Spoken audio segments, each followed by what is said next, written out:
Imagine waking up in a world where everyone spoke the same language. No misunderstandings, no barriers. Sounds perfect, right? But what if I told you that this world once existed, and it was destroyed in a single moment?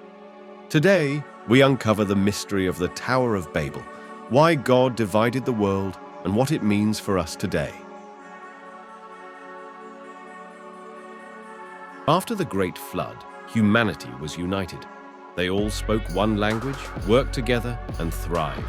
But instead of spreading across the earth as God commanded, they chose to settle in Shinar, determined to make a name for themselves.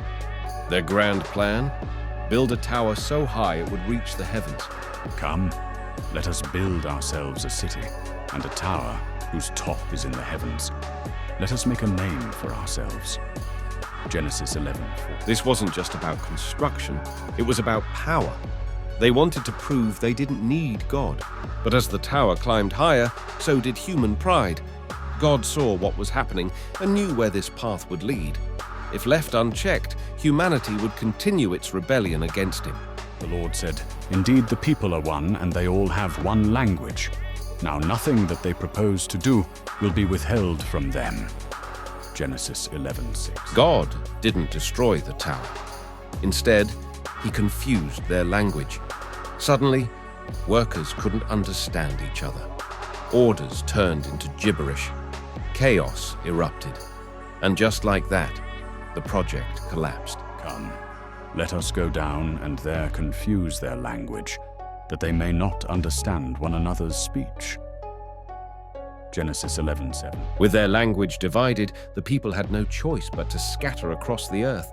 The very thing they feared, separation, was now reality. So the Lord scattered them abroad from there over the face of all the earth, and they ceased building the city. Genesis 11:8.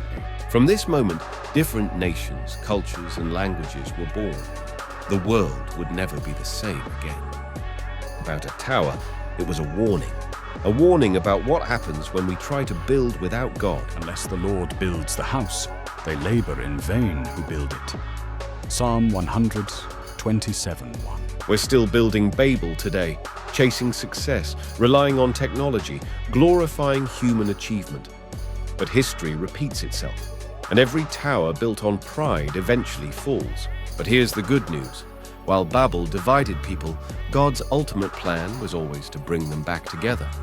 At Pentecost, he reversed Babel. And they were all filled with the Holy Spirit and began to speak with other tongues. Acts 2:4. Through Jesus, we are no longer divided by language or culture. We are united in him. For you are all one in Christ Jesus. Galatians 3:20. So, what about you? Are you building on pride, or are you building with God? Let me know your thoughts in the comments.